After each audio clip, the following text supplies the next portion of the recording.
guys, Rich here with Brotherhood Reviews, and we're going over chapter 1023 of One Piece.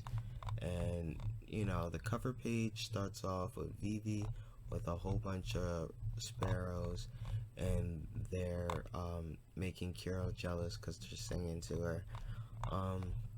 And then we jump right into the Zoro Sanji fight, which is amazing.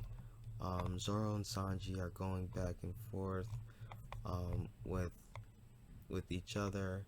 Komatsu saves Zoro from a sniper from King and Queen side. Then Gururo,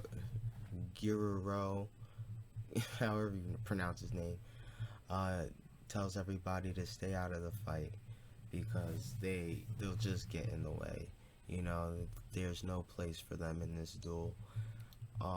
Then we get to Marco talking about he thought Marie Joie was the only thing above the Red Sea, but then he was thinking about long ago how there was how that was called God's land up there.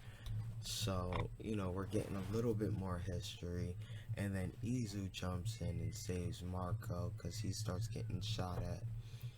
And then Izu says, like, you're staring off into space in the middle of a battlefield. You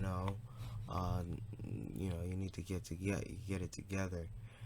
And he says, Izu, do you believe in God? Izu says, you're starting to sound like Pops when he was drunk. Now we jump back to King and Queen, and they're saying how those attacks didn't hurt them a bit. They need to try harder. Now, King starts firing at them, and they just dodge, and Zoro looks over to Sanji and notices something weird, and he's saying since he's used his raid suit twice, he feels a little different. And Zoro, says he better not mess this up.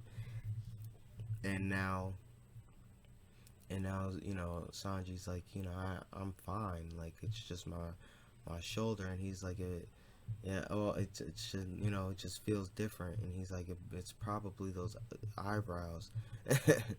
He's just always cracking at his eyebrows. And now King tries to attack them. Zoro blocks him and says, you owe me one. Now, Queen attacks them, Sanji deflects it, and he says, now we're even. Queen starts talking about how his leg must be an augmentation, right? Because he's one of the German kids, so he knows all of the kids are enhanced in some way. And he's like, unlike his siblings, he's just a regular guy. He's like, you're stupid. What kind of human can just burst into flames? It's not like you're a Lunarian. You know what I mean? So now we know what King's race's name is. And he says it's possible because my passion burns hotter than any real flame could. So now they're going at it, and Sanji and let me just say too, they start going at it, and King pretty much says, you have no chance. I'm a better cyborg than even Vegapunk can't even make a cyborg as good as I am. So now we know, where he lies himself in with the whole cyborg and scientist realm. He feels like he's better than Vegapunk, and as of right now, we know Vegapunk is to be the greatest scientist in One Piece as we know it. And then Zoro starts attacking King, saying don't be distracted, and Queen knocks his swords away because his sword is like this weird hook, it has ridges kind of, so he can like grip him and then knock him out of his hands. And then he throws a punch and his punch has like little spikes at the end. Um, and that's not a traditional way a swordsman fights, and he never understood. He realizes that he's not a real swordsman, and Zoro's pretty much like, yeah, you're right, you never really said you were a swordsman. So he picks up his swords and he's like, I can't afford to lose, so I'm willing to bite your throat out too. So if it comes down to it.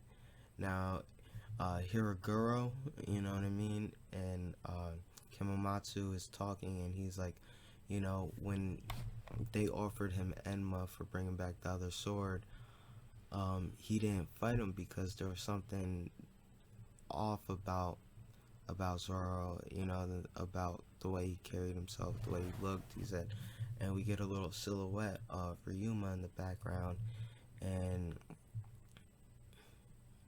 oh well, I'm not Ryuma. It's Shimatsu Shirua. I know I'm butchering that, guys, but anyways, and he was a descendant of the direct descendant of Ryuma.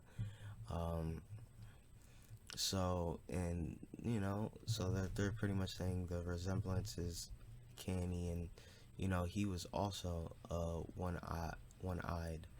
Well, no, so that is Ryuma, because Ryuma was a one-eyed swordsman, and that's one of the reasons why, and they believe that it might be fate. Um, Now we get to King and Dogstorm Sama, and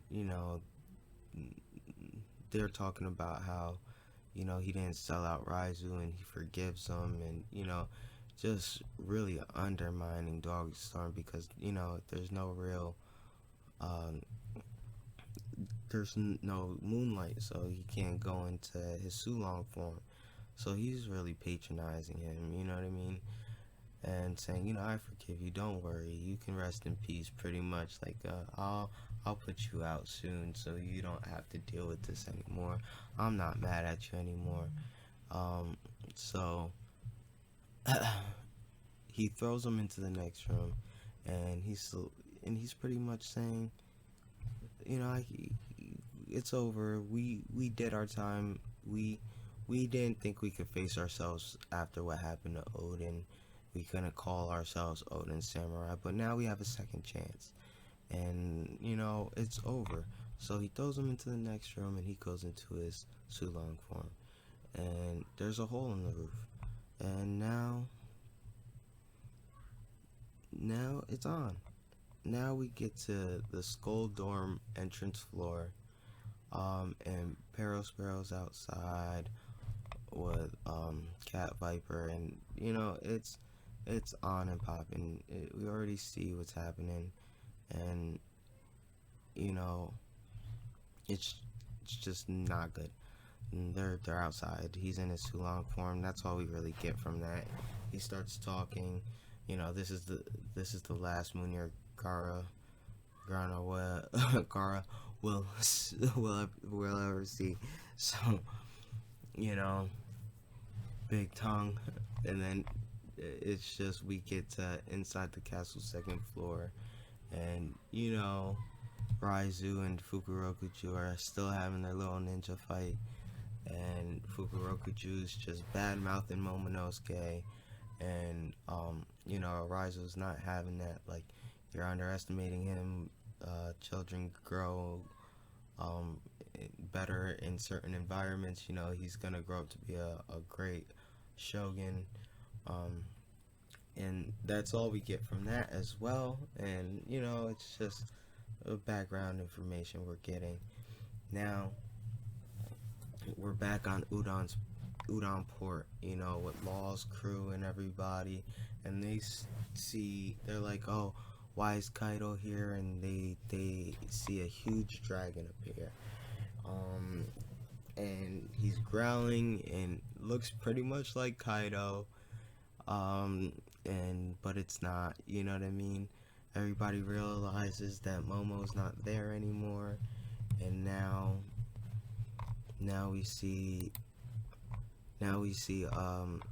Luffy talking to him, and he's like, Momo, that's right, And Shinobu was like, he forced me to do it. She didn't want to do it. She's crying, and he's like, Momo, let's go take back Guano. Momo's like, yeah. So Luffy's about to hop on Momo's back and end this. Um, like I said before, Shinobu had no choice. Momo's the Shogun in her eyes. She needs to do what the Shogun says. Period. No discussion. I liked how they bantered a little bit, to show, like, she doesn't want to do it and she loves him and she's gonna try to talk him out of it, but ultimately it's his choice. So with that being said, that was the end of the chapter. Next chapter we're gonna get so much more.